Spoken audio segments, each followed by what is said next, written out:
the 18 Strong Podcast, episode number 369 with Bobby Holland from Hoolie Golf.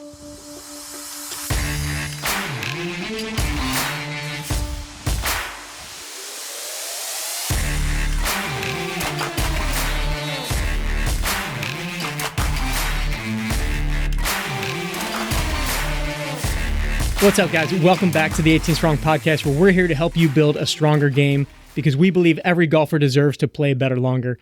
In this episode, we have Bobby Holland from Hoolie Golf. Bobby is a retired Navy SEAL that started a golf apparel company. So this episode, we get to talk about all of his stories from overseas and his deployments, his training for buds and SEALs, and how that has really impacted not only his golf game, but also building a business in the world of golf. And we definitely dive into his addiction as a golfer, so much of an addiction that he built his own driving range on one of his combat deployments, where he literally had to go out and shag golf balls in the moon dust to go pick up the range balls. So this episode is all about hard work, grit, and resilience, which is what the Hulie brand is all about, and really what we're all about here at 18 Strong. So you're really going to enjoy this one with Bobby Holland. Our partners over at Linksole have been providing us with the best apparel for both on the course and off the course, from polos to t-shirts like the one I have on right now. Everything that they have is meant to be worn from the golf course to wherever you're going next, whether that be casual, whether that be to the beach. There's all different options over there. So go to 18strong.com/Linksole. You'll get 20% off of anything in your cart over on Linksole's website. So again, 18strong.com/Linksole for our favorite brand of apparel for anything on the golf course and off. Now let's get to this week's interview. Bobby Holland, welcome to the 18 Strong Podcast. Yeah, Jeff, thanks for having me. Absolutely. This is going to be awesome. I've been digging into the brand, Hulie, a little bit. But rumor has it that you never really played golf until it was 2011, and then took just one round, and you were all in. That's it, man. I think a lot of why I created this brand was this kind of out of nowhere love that I found for the game, and there's a lot of other people like me that not all Hoolies pick up golf late, but there's a lot of folks, like us, like me, that did pick it up late and fall in love, man. And it just triggered that, being a SEAL, being an athlete, being a competitor, and then finding this thing that you can't do very well, kind of drove me nuts and got hooked. And yeah, man, it's been a fun journey. And so passionate about the game that I opened up my own golf apparel company, right? Crazy. That's awesome. When I first saw... I saw a post about you when you were on Jocko's podcast, and I was like, oh my gosh, I got to get Bobby on the show, because this is so cool to hear a guy that was in the SEALs, and just like the rest of us, this game boggles our minds completely, right? And it's so frustrating, it's so hard, and I could only imagine that you, as an elite level operator, coming into something, it's like, it's just this little white ball sitting on a tee, and all I got to do is hit it down there. Like, that's got to be easy, right? I mean, how frustrating was it coming into the game at that level, coming out from your background? Yeah, you're hitting the nail on the head. The 2 weeks back at the Pebble Beach Pro-Am, I'm not sure if you caught the video of Tom Brady duffing it off the tee. I mean, that says it all. You're talking about, arguably one of the best competitors of our generation, picks up a golf club and having a hard time. And yeah, man, it's one of those things that I still struggle with because I want to be so much better. Unfortunately, life and business and other things get in the way. And I just do what I can, but I love the challenge. I mean, that's really what drives me is, every time you show up to the golf course is a legit opportunity that you can have your best round. And it can happen like that. Like, both of my best rounds were exactly like that. Never saw them coming. It's not like my swing was in super great shape. So, there's a little bit of that kind of gambler mentality. But, the chase, the hunt, yeah, I love it, man. So for those of the listeners that don't know your story, don't know the story behind Hulie and everything, give us just a little background on you. Obviously Navy SEALs, but, kind of tell us a little. I know you played football. Yeah. So give us a little bit of that and, about some of the tours, how many tours you went on, and then we'll dive into where Hulie came from and go from there. Sure. Yeah. I'm a California kid, born and raised up in a place called Fresno. Actually, I lived in Clovis. That's the same hometown as Bryson DeChambeau, by the way. Okay. But yeah, just kind of a wiry kid. He'd like to mix it up a little bit. I played football and wrestling. Those were my two big sports up until high school, and then I was all in on football. And that was just a big part of my upbringing as an athlete. And it's where I got into fitness in general. So I mean, we started strength training, powerlifting back there, in high school, and I've been doing that ever since. So kind of grew a love for that as well. Well, anyways, I found myself at the end of high school, the big so what that most of us face.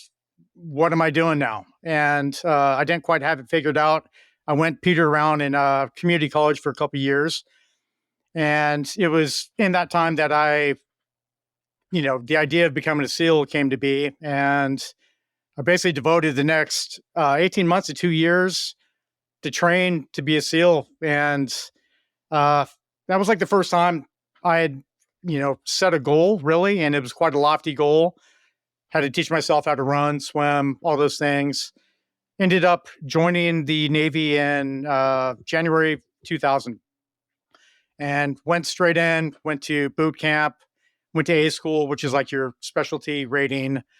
And then I went to BUDS, which is the SEAL selection course. And then got through 9/11 hit. And then I graduated SEAL qualification training 2 months later, and then went to my first SEAL team. And from there, I just did a bunch of deployments, was pretty active. I did, I think, 9 deployments total. Not all of them were combat sandbox deployments, but did a bunch. Did 5 to Iraq, did a really, really short one to Afghanistan, bounced around some other parts of the world, but had a really good career, good timing. Some people may disagree, but I came in the SEAL teams to do that job. And, right after 9/11, we were busy. The last 2 decades, pretty damn busy. And yeah, we were talking before the show started, about picking up golf about 12, 13 years ago, and kind of wasn't meant to be. It was one of those things that I didn't have an aversion to golf. I just didn't get it. Yeah. You know what I mean? I mean, that was it. I was Yeah. I was cut from this cloth. I like hardcore music. I like punk rock. I like hitting the gym. I like doing things, pushing myself. I just didn't get it. And we had an opportunity. We were actually waiting to deploy. One of the guys suggested, hey, let's take the boys out. We had some time, like our deployment got delayed. So we went out, and I mean, it literally happened in the course of, I'm sure it was a god awful long round of a 5-hour round. I fell in love with golf. I hit a couple shots out there and was just perplexed, like, why can't I do this every time? Went, got clubs, and then it just metastasized from there. So I was halfway into my career being a SEAL, still operating, doing all this stuff. So it's like, how do you make this work? But yeah, I traveled with my golf clubs everywhere. Took them on some combat deployments. One deployment wasn't in a combat zone, but it was in the Middle East. We had this compound, this giant like moon dust compound, huge open. Well, I ended up building myself a range there. So I got like some plywood, and I built a platform like in the middle of nowhere, basically. And I brought 300 range balls with me that a golf course was nice enough to donate. And I would just go anytime I had some off time, I'd go hit in my range, But yeah, so, fast forward some years later, did another decade or so in the teams, and then found myself, my time in the teams had just basically expired. I was at the end of my career, around the 15-year mark. I transitioned from what we call an operator, which is someone who's in a SEAL platoon being deployed to do SEAL missions. I got pulled from that and basically was in various managerial leadership positions, running training, etc. So did that for the latter part of my career, and then was trying to find something to do. Really, I mean, that's where I found myself. I knew it was my time to get out, and I ended up going to business school. UCLA has a executive MBA program, so had some buddies who had gone through that, said really great things, and I thought that would be a good kind of, runway out of the teams into real life. So went to that and or started that, I should say. And near the start of that program, I had the epiphany for what would become Hooli, because it wasn't exactly what it looks like now, but I had an idea and I brought it up. It was a concept that I brought up during basically they have an entrepreneurial pipeline, a series of classes that you take.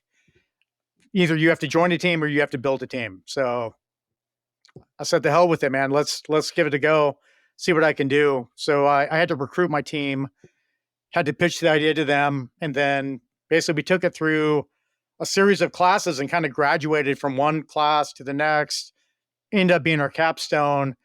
And then by the end of it, and I should back up. This is where I met my partner, Kevin Lee. He's got a background in apparel garment sourcing operations. So perfect fit for where we are. But yeah, we basically built Hooli in business school, out of a shared passion for golf and wanting to do cool things and to create fun stuff, man. So, fast forward another year, we launched last April, and here we are, man. Some 10 months later, first year in business. Yeah, man. Kind of ran through that pretty fast, but yeah. No, there's so many jumping off points that we're going to dive into. And most people, they say like they're golf addicted or they're addicted to the game, but you literally took your clubs on combat missions. You built your own personal driving range overseas. You brought a bucket of balls. So like, then I assume you had to then go shag those golf balls. Yes, it was awful. And bring them back. And it was awful. And awesome. It was amazing.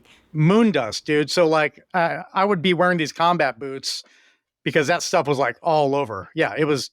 I did not come back with 300 balls. I probably came back with 30 by the end of it. Now, did other guys like start to catch on with you and like, hey, Bobby, can I go hit balls at your range, or like was it just you? It started that way. Well, when we first picked up golf, like a lot of us picked it up, and it slowly, they kind of lost their interest. A lot of them. I continued that, but no, I was solo on that deployment. I was in a staff position essentially. So I was in staff hell some of the time. I would basically get out of the Joint Operations Center and just to clear my mind and just try to stay in touch with golf because, when I picked up golf, I ended up doing another 5 deployments. These deployments can range in time. Some are pretty short. I did a couple that were 2 or 3 months, but I did some that were 7 months. So it's a long time to be away from the game. Now, especially when you're trying to pick it up and you're trying to build that momentum and all that. Like, so, I had a decade worth of like making progress, and then losing all that and then starting rebuilding. And it wasn't until I had some stability in my job around 2017 that I was actually able to practice and to play pretty regularly. And then, I mean, shocker, I got like a lot better, Yeah. Yeah. I want to go back a little bit to when you were kind of transitioning and decided to go into the SEALs. Is that something, what made you even decide to pick that path? And when you do, like, do you decide then, like, as you're going in, like, I'm shooting for the SEALs, or is it once you get through like the initial boot camp that you then decide to go that direction? Yeah. I think it's true. I mean, it's basically true today as it was back then. But essentially, my path was, well, there's one slight difference. My path was directly to the teams or to SEAL selection training, BUDS. I had a ticket that was written in my contract.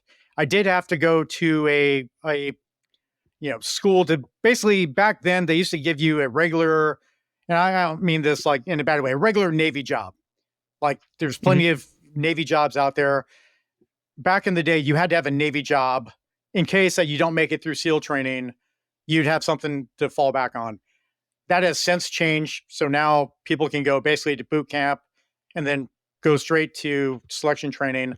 Um, but yeah, for me, I, you know, I was raised on action movies. It sounds silly as hell. A lot of people have this epiphany that, of course, like these, you know, wanting to serve, wanting to be on an elite team. But I'm just, a fan of action movies and just intrigued by the military in general. And, I started looking into that. Obviously the military isn't 80s action movies. But nonetheless, that took me down a path to start checking it out and looking into it. And the more I looked into it, I was just really intrigued by it. So back then, post Vietnam, there had been a couple conflicts, but it was just kind of clandestine missions and working with an elite group of highly trained individuals. Um, being on that type of team, especially playing team sports, was very attractive to me. And again, I'm a young man in my early 20s. Like, what else am I doing? I didn't have some other path that I was like weighing my options. I'm sure I would have figured something out, but it seemed intriguing, seemed exciting. Um, yeah, I was looking for a little bit of action, man. So there you go. Yeah. Complete side note, but have you watched the Arnold Schwarzenegger documentary Oh yeah, on Netflix by chance? yeah, That the second portion, when they go back to all the 80s action movies, it like just brings back such a good feeling of, just watching him and Sylvester Stallone. It's like the movie Predator and, Cobra and all those movies. So when you said that, it just brought flashbacks of that. It made me feel so good to watch those. dude. Brought me back to childhood. Dude, that's it, man. I mean, they used to say TV will rot your brain. Well, I mean, if this may be a case where it rotted my brain, but hopefully in a good way, where I was a productive member of society in the military. Awesome. So then when you are getting ready to go to the SEALs, you said you trained for 18 months or beyond. How did you even know what to train for, how to train? I know these days, I think there's actually like training programs built for, if you want to be a SEAL, but I'm assuming back then there probably weren't. No, it was still at the early, I say the early stages of the internet, but like my awareness of the internet, I guess it started, 80s or early 90s, but people weren't really using that like they do today until the early 2000s, late 90s. So late 90s is when I was starting to train, and no, there wasn't a whole lot of information out there. So there were a couple books. I picked up a couple books, and that was kind of it. So I had an understanding. They had published what the requirements were for buds training. So it's like, what the run times are, what the swim times are, what the pull-ups are, what the test gates are to a certain degree. That there's a 50-meter underwater swim, that there's a drown proofing evolution. So it's like, okay, I will just go do those things in abundance until I feel super, super confident about it. And so when I was saying before, this was my first time, making a goal and achieving it. This was also my first time building a fitness plan, because to this point I had done what was prescribed to me during training, football, wrestling, Right. whatever that is. But being able to figure this out. So I ended up doing, we were running close to 30 miles a week, and we built up to it. So we started doing 3 miles at a time, 3 became 4. And then we were doing 6 miles a day, doing a lot of overtraining too, as well. But I was also doing a lot of calisthenics. So a lot of push-ups, a lot of pull-ups, a lot of body weight stuff. And then a lot of water stuff. We were doing just swimming, just god awful swimming. One of the strokes that they mandate for SEAL training is called the side stroke, or the combat side stroke. And it's super boring. Had to learn that. And I would swim for 2 miles in a 50-meter pool, which Oh, it's awful. What is that stroke? Like, can you describe that stroke to us? Yeah, it's I mean, basically you're on your side, and so what you're doing is you're basically gliding through the water. It's meant for to be able to swim someone out, like a buddy. Okay. Like if there's you're trying to swim out of a combat situation, you can tow your buddy and basically swim one handed. Um, but essentially, you're kind of swimming on your side, and you're just reaching, gliding through, and basically trying to do it, you know, in a way that your head is just barely coming up, your mouth is just basically barely surfacing above the water. Because the more that your head's upright, the more drag that you're creating. So, you're trying to glide through there. It's a very effective stroke. I mean, I don't swim that often, but I could go do, I could go crank out a long swim right now, just because that is a pretty efficient stroke that you can just do for a long time.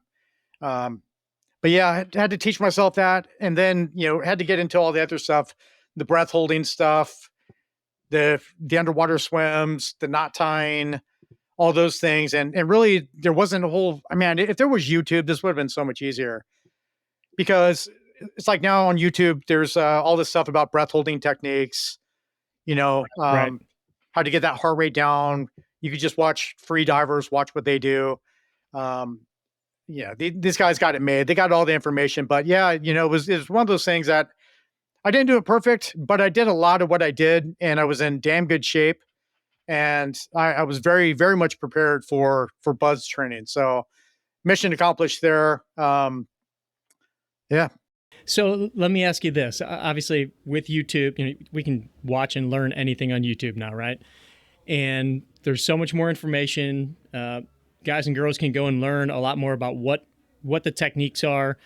But then, and I heard this when you're on Jocko's podcast and talking about, like, you can have all the information, you can have all the techniques, but going into buds is different. Like, being able to get through buds, I guess, requires way more than just knowing techniques and stuff. So what would you say is the differentiator between the guys that make it through and the guys that don't make it through? yeah, it's interesting. It's not fitness level. I mean, it's all in between the ears, and it's grit and resilience. That's what it is. You don't know. There's tall, skinny guys. There's short, fat guys. There's everything in between. There's these steely-eyed beast. You're like, that dude's for sure going to make it through, and he quits day one. So like, you can't tell just by looking at someone, and you can't tell by talking to someone, because I've also been on the instructor side. You have to put them through this crucible, and you have guys who had some troubled childhoods, and then you have guys who are elite athletes and everything in between. But I think all bring a certain amount of grit and resilience that is baked into them. Either they were born with it or they developed it, prior to coming to the teams. But yeah, that's it, man. I mean, if you can imagine having the worst day of your life every single day, I mean, that is what gets people, because that's what buds is. You are having the worst day of your life, and it's even worse than the day was yesterday. And at the end of the day, you get to go back to your barracks. You get to eat, dinner and hang out for a little bit, at least early on training before you're doing other tactical type stuff. And then you just sit there in your bed thinking, like, I'm going to have the worst day of my life tomorrow, you know? Oh my God.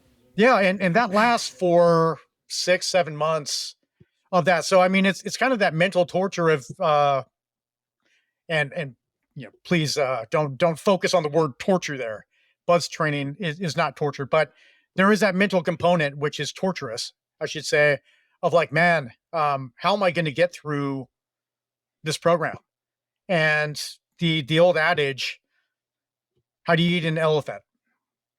One bite at a time, and that's it, right? And yeah, these things, and one thing I hope that I get to do more of is kind of talk about mindset. And I think that's one thing that we can contribute. We're not the only ones who, share this kind of mindset, but I mean, that would be that's it, man. I mean, it's being able to have this kind of relentless optimism that I'm going to get through whatever comes next. I just know I am.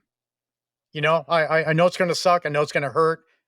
I'm going to try to find a way to make it fun or do whatever I got to do to get through it. Some people can't do that. And so, you know, these people who are overprogrammed, they're excellent runners, excellent swimmers, you know, elite athletes coming into the program. They've never been pushed that far, and they can't get through that mental component of being able to reconcile, like, oh my God, I'm having the worst day of my life, and it's just going to keep going like this, you know? And not only that, not only the worst day of your life, but it gets progressively harder in terms of, you know, the things that you're tasked to do. You're constantly having to do more and more and more.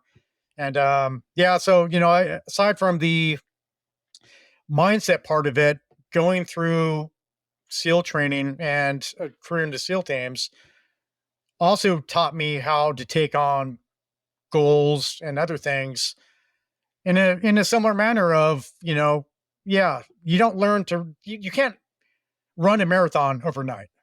It's not like I can just turn that on and, all right, I'm going to run a marathon tomorrow. No, but you know what? You can train today. There's a methodical way to train to develop the strength, the endurance, the confidence, and to get yourself there. And that's essentially what SEAL training is, I mean, people would laugh, man, like for where we end up, and we're talking like tactical training where we're busting into rooms and firing off rounds within close proximity, inches of each other, highly, extremely dangerous, making, you know, life and death decisions all in a split second. We get there from training. I mean, this really progressive training pipeline to where, you know, you take off these little bites of the elephant, and then one day you end up there and you look back, it's like, man, how'd I get here? You know? That's unbelievable. I mean, just, you know, hearing some of the stories that you guys talked about on the podcast that I listened to, and obviously just, you know, watching different, you know, theatrical portrayals of what you guys do, and to think about the training that you go through. Now, refresh my memory. Were you in the documentary that they did? Yeah. Did I hear you guys talking about that? So for those of you that haven't, you know, seen anything about Bud's training, there are, you know, videos and documentaries that you can go watch. And I heard that you were even kind of like misportrayed in one of the scenes. Is that right? Yeah, I definitely was. And I make sure that every opportunity I can to clear my good name, because I was very proud of in second phase. Second phase is the water competency phase. And I believe it was 2 months back then. But there's a series of grueling underwater challenges that you basically do, you know, where you're threatening yourself to drown underwater. I mean, that's basically just it. You know, you're doing things that are beyond your ability to, you know, without air, how long can you survive underwater, you know, given this challenge here?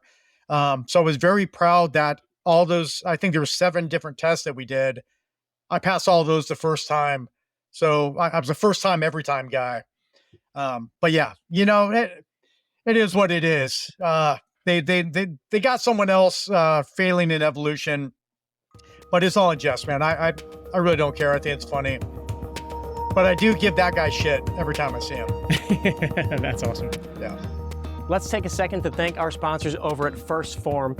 And this week I want to highlight their Formula One post-workout protein shake. I use this thing pretty much every day after my workouts because, let's face it, being here in the gym, working all the time with clients, putting on a podcast, it can sometimes be tough to get my protein in on a regular basis. And so I know that with the post-workout shake, the Formula One, first of all, it's fast acting. So right after your workout is a great time to get your protein in to help build your muscles, get yourself stronger, and repair what you've done in the gym. But also, if you don't know if you're gonna be able to get your protein in your regular meals, it's just a great way to make sure that you're supplementing and hitting those marks. So be sure to go over to firstform.com/18strong to get your First Form Formula One protein shake. And everyone that enters through that link is gonna be put into a drawing every single month for free First Form products. So again, go over to firstform.com/18strong hooli.com/18 strong. So let's talk about the name Hooli, and your role. And I mean, I only know a little bit. Yeah. So from what I understand, you were a breacher, and that's kind of where the name Hooli came from, right? Yeah, that's it. So, I'm getting ready to start business school, and I had this epiphany. It actually started out as a golf bag. So it was this idea for a golf bag. Um, Within that, basically, I had the idea. I spent a whole weekend ideating and drawing on it, but within that like 5 hour period, I had come up with the name already, a variation of the name. But I like the way that Hooli sounded, and yes, like to back up, it's a tool that we use. I was a breacher. It was my job to basically uh, gain access into enemy compounds. So using explosives, torches, mechanical tools, manual tools. A Hooli tool is basically this giant pry bar thing. Firemen use a Halligan tool. A Hooli tool is kind of a bastardized version of that, but it's this gnarly looking crowbar thing.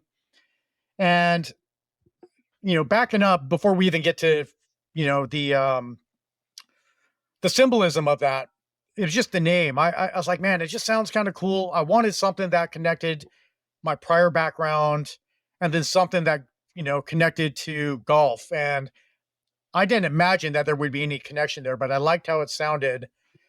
And in terms of the symbolism, it's this tool that we're using to break open doors, to break through something, being disruptive.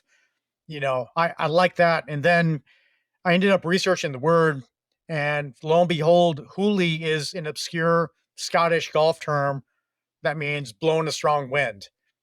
So, That's awesome. and I got to go to Scotland last spring, and I was really nervous because you read things on the internet, but I was able to confirm. I was like, hey, what does Hooli mean to you?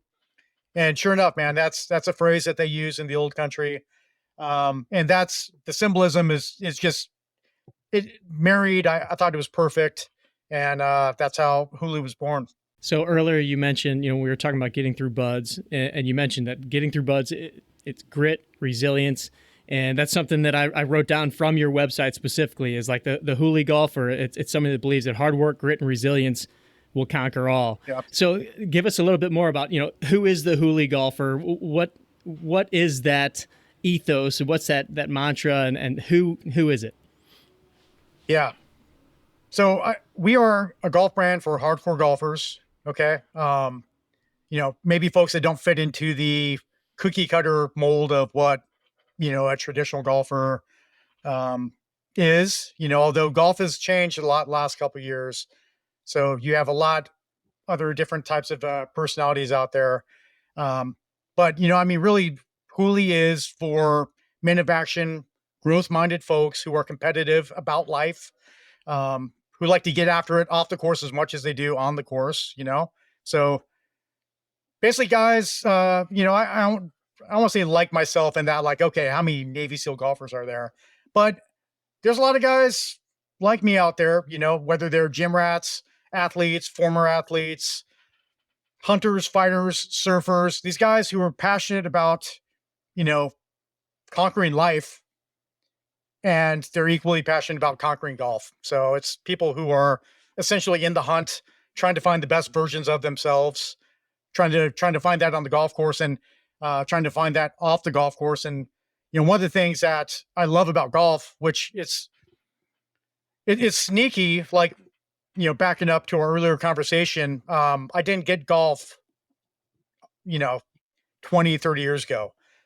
But when I got it, it's like, oh man, there's so many parallels to all the things that I was doing, as a SEAL, in terms of being able to master your mind, your body, the environment, there's strategy involved.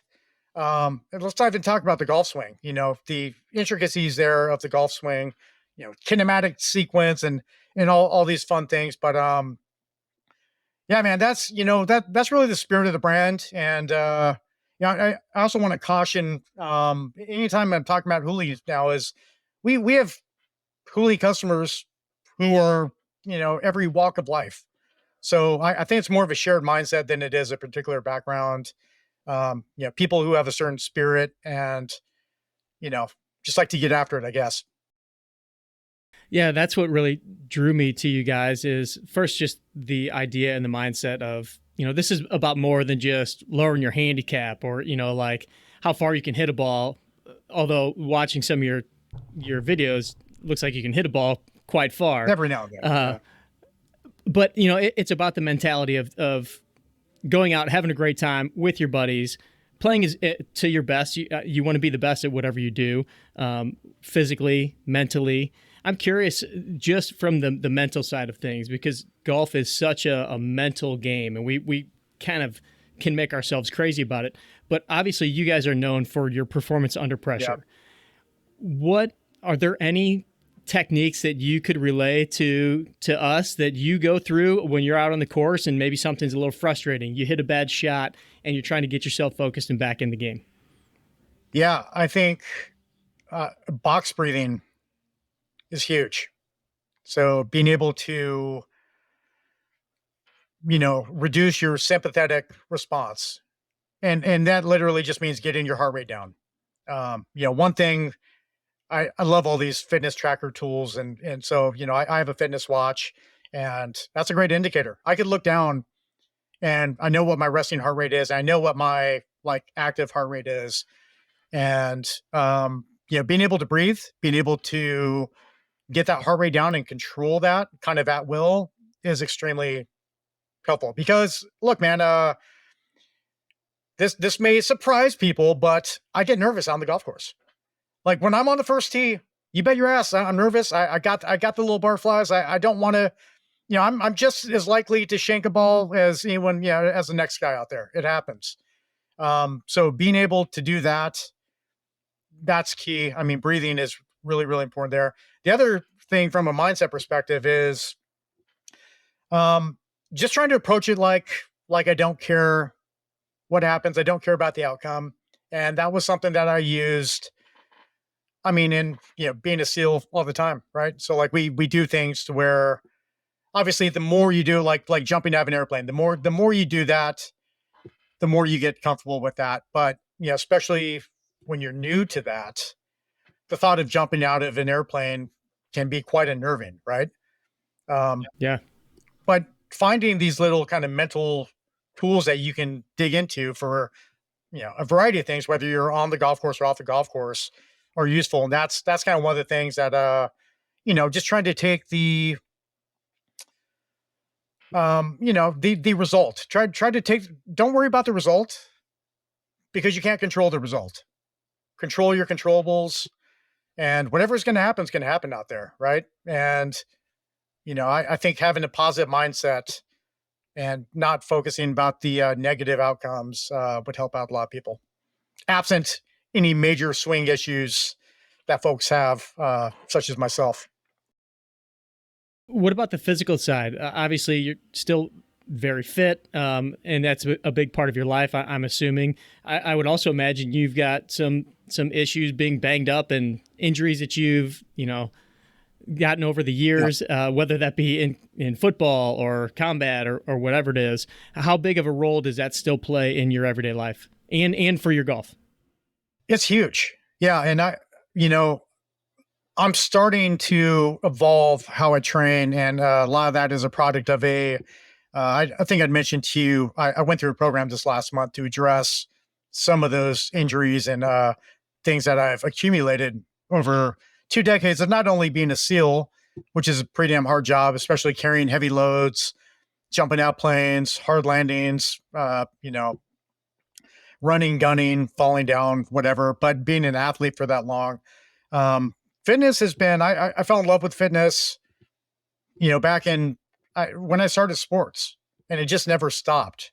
So absent my love for golf, I would still be doing that. And it has proven to me time and time again to be extremely, beneficial to, just your mental state of mind, and avoiding illness, injury, et cetera. But so extremely important.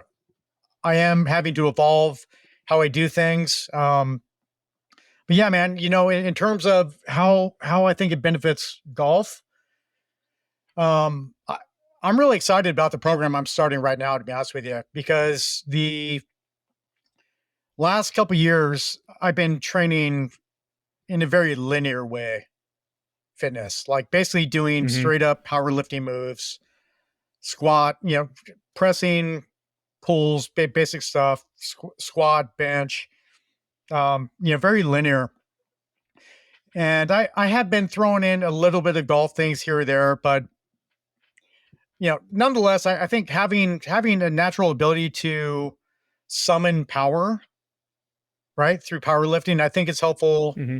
in all things. And of course, it is helpful in the golf swing if you know how to harness it.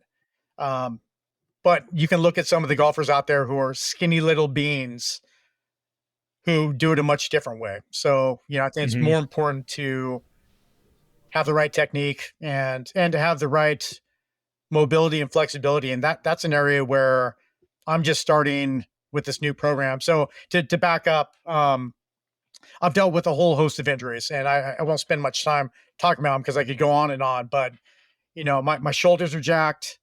My knees, I've had multiple knee surgeries. My back looks like an S, like my spine. So despite all this stuff, fitness has allowed me to be extremely active and to keep pain at bay, right?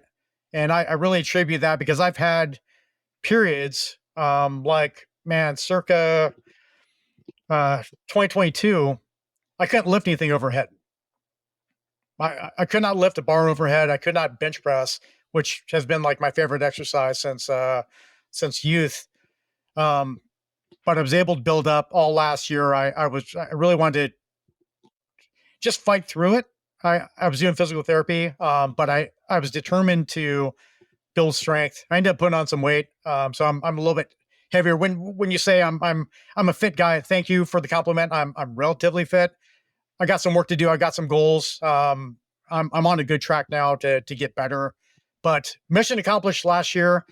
My strength went really really well, and I got through that issue I was having there. I went from like 20% to like 90% with shoulders. Same with knees. So I'm in a good spot. But what I'm really excited to be doing now and where my fitness is evolving is I'm doing a lot of rotational stuff, mobility stuff, and trying to get more function, range of motion out of my hips, out of my shoulders.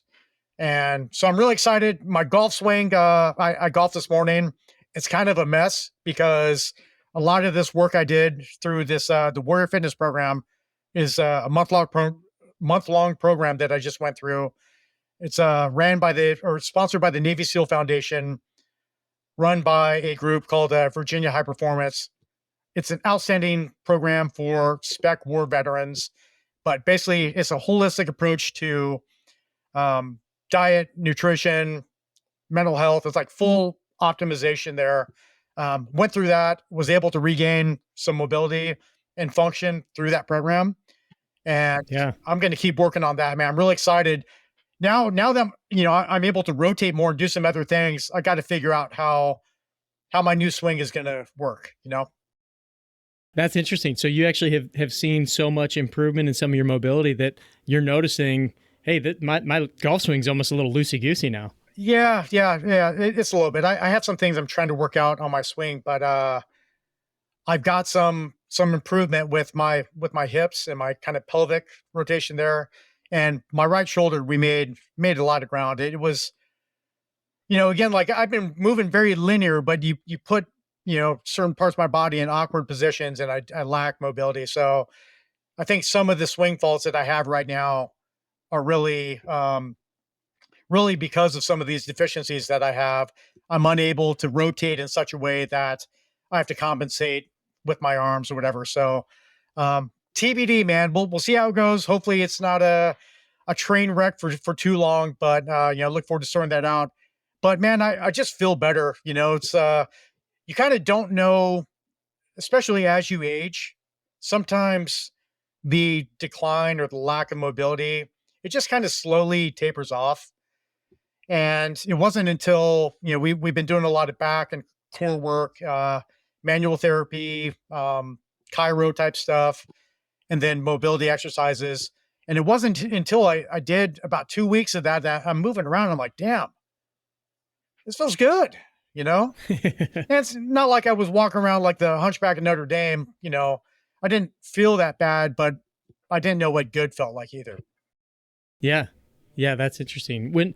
So you and I talked a couple days ago, and we were talking about the Rotex motion stuff. Were you introduced to them through Virginia High Performance, or did you meet Dr. Joe separate? I met Dr. Joe separate. Yeah, that one of the cool things I've been surprised by social media, and one of the pleasant surprises has been I've been connected with some really, really neat people, and people that just reached out that found the brand, and much like you did. And Joe was the same. He's a old retired frogman. So, and we actually served at the same SEAL team, not at the same time, different times.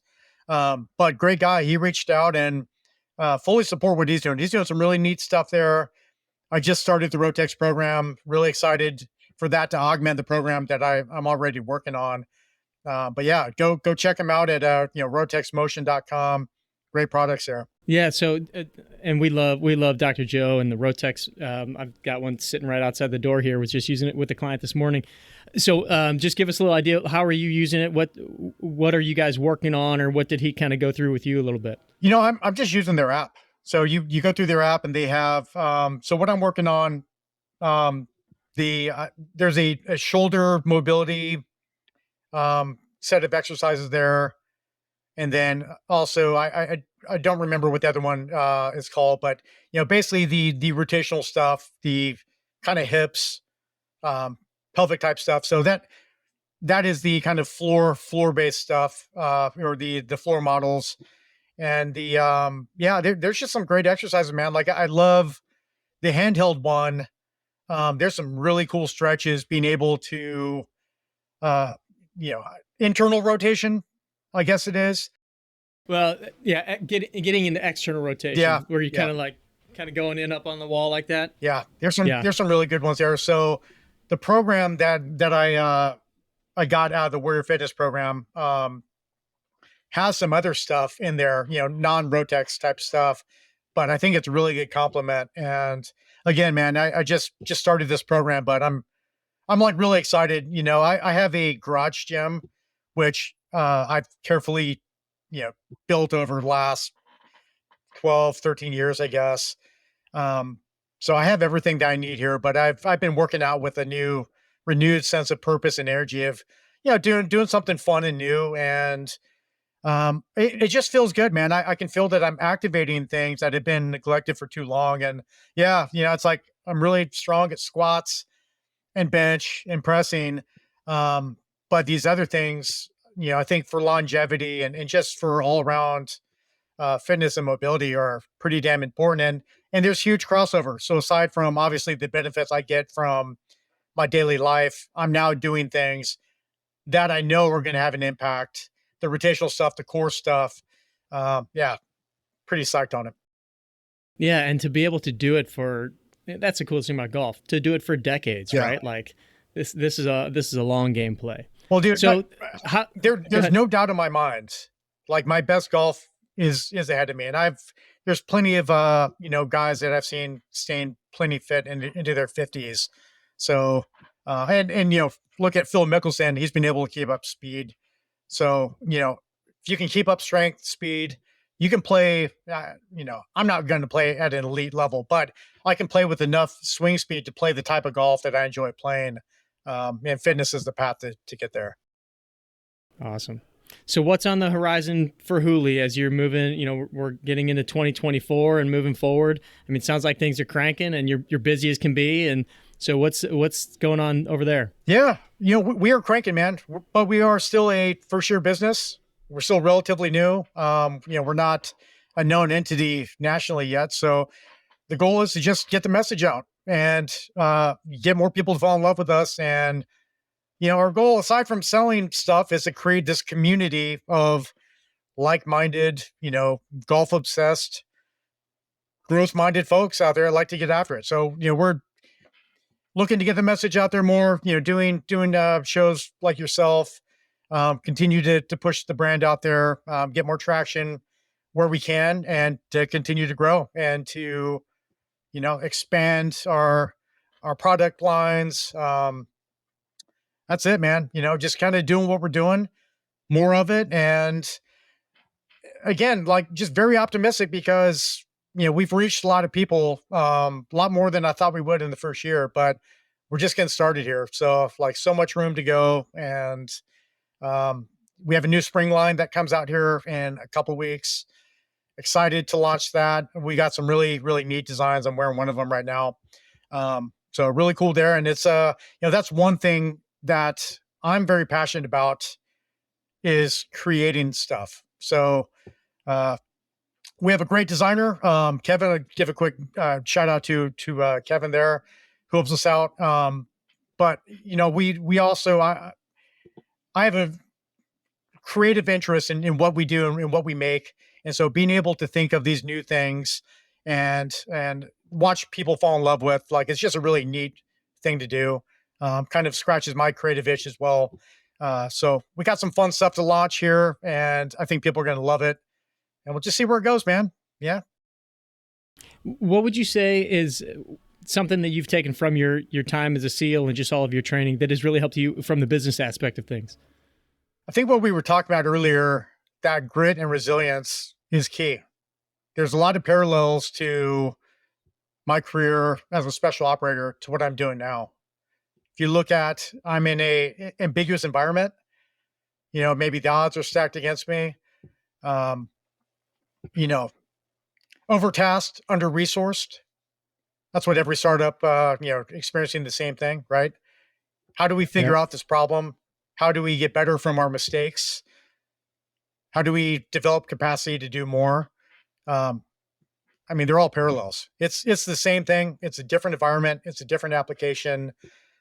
That's part of why I fell in love with this whole thing. I didn't see myself as being an entrepreneur, but I had this idea and I had this kind of creative itch.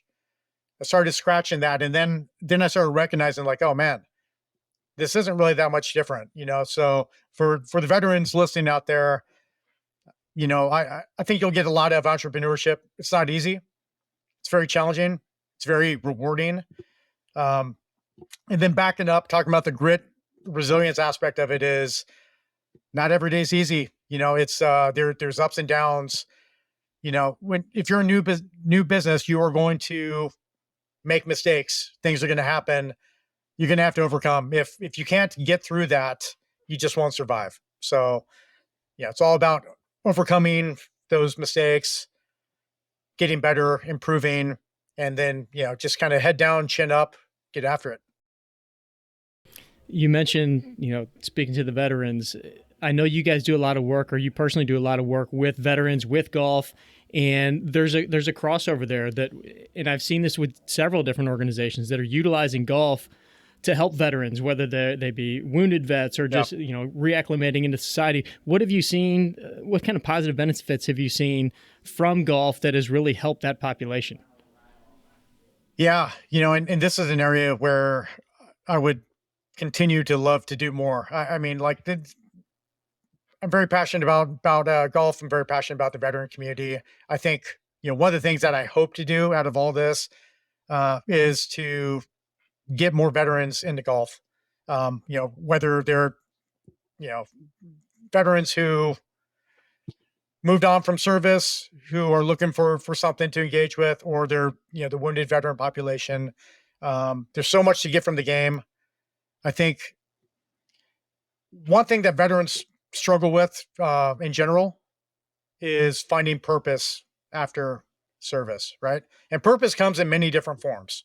Obviously, in the form of a career, having some sort of purpose that you can connect, that's, you serve your country and you do so for however many years you serve, and then you leave that, some struggle with, what's next? How do I replace that feeling that I had of service, of purpose?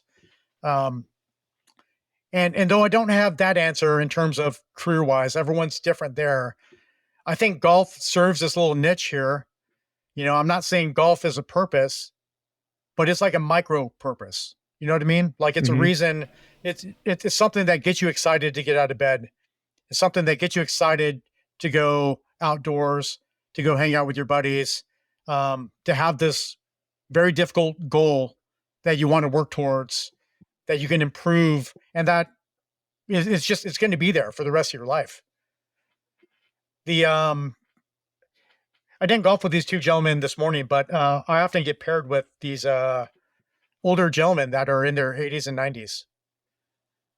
So there's this just love and spirit for the game that I think veterans, more than others would really benefit from. And aside from that, I think the therapeutic benefits of just being outdoors. I golf early in the morning, so that's a whole different experience. Like this morning, we saw coyotes. We saw deer.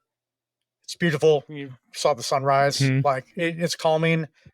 I know saying calming and golf in the same phrase and get people riled up, but I mean, for me, it's I never really thought about it, over the years as I was doing it until now, but it's kind of like therapy out there, especially if you're out there, you're playing, walking on a course, just squeezing it in out there. It's good, man. So yeah, I would love to connect veterans to golf. Hopefully we can do that in the process. And as we grow the company, definitely look forward to partnering with more of the folks that are, doing that as well.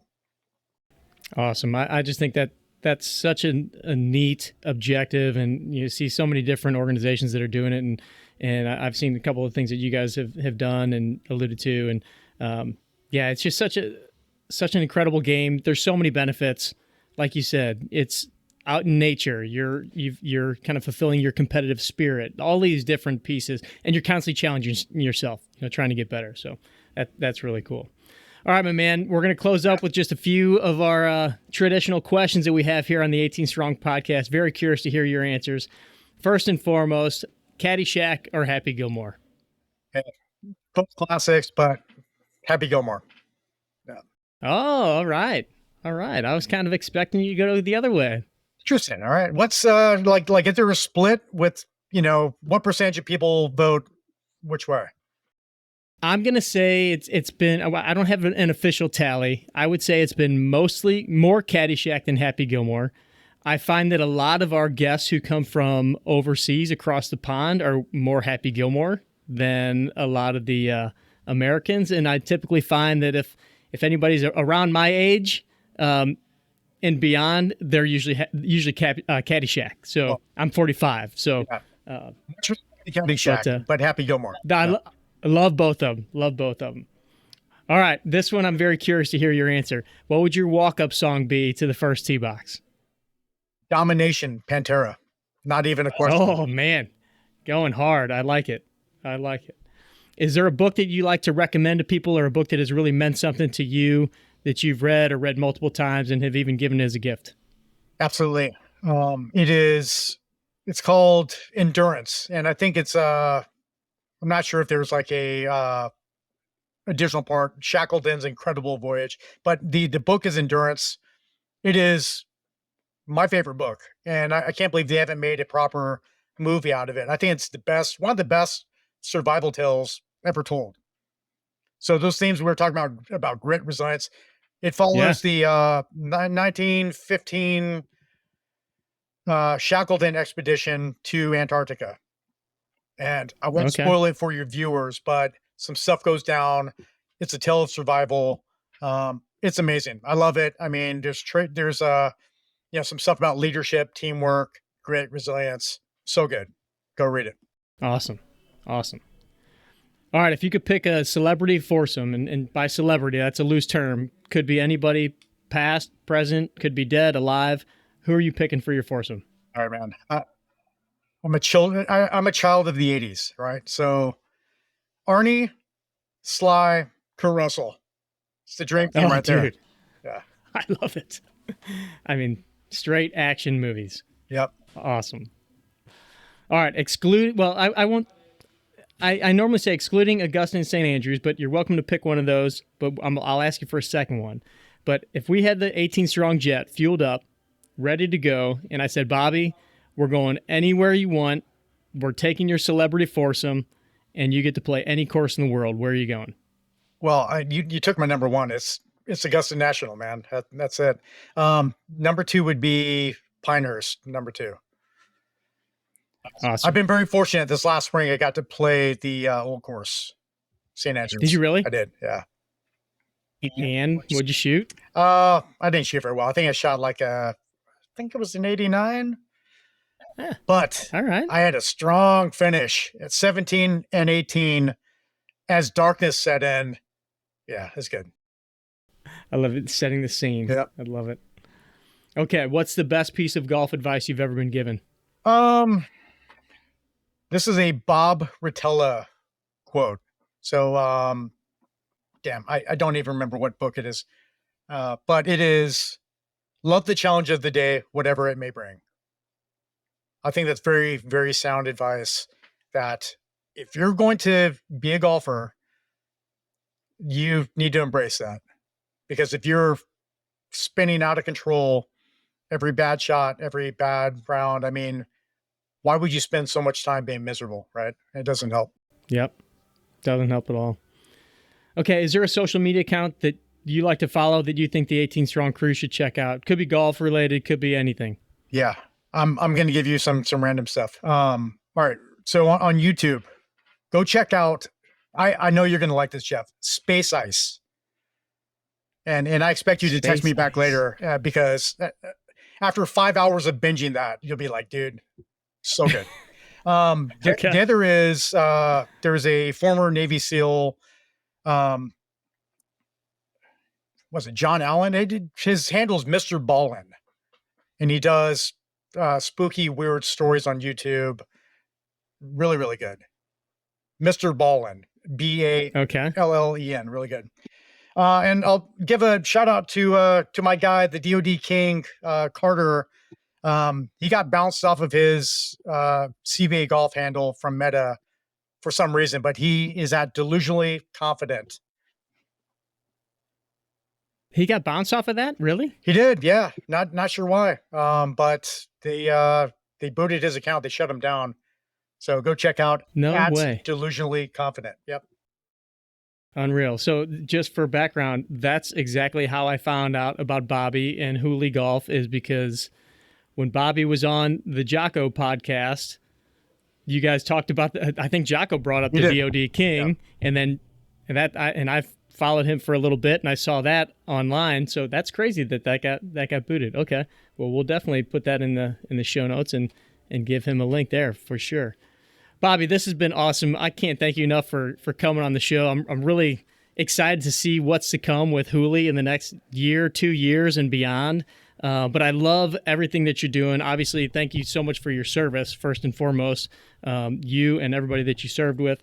But taking that into the golf world, I just think it's such a cool crossover, and it speaks so much to the 18 Strong crew and the mindset that we have here, just about, self-improvement and working hard, the grit, the resilience that you speak so greatly about. So really, really appreciate your time coming on. Yeah, Jeff, thanks for having me on, man. Thanks for listening to the 18 Strong podcast. And if you found this episode helpful, don't forget to share with your friends. And of course, go follow us over on Instagram at 18 Strong. Thanks again. We'll catch up with you next week. Train hard, practice smart, and play better golf.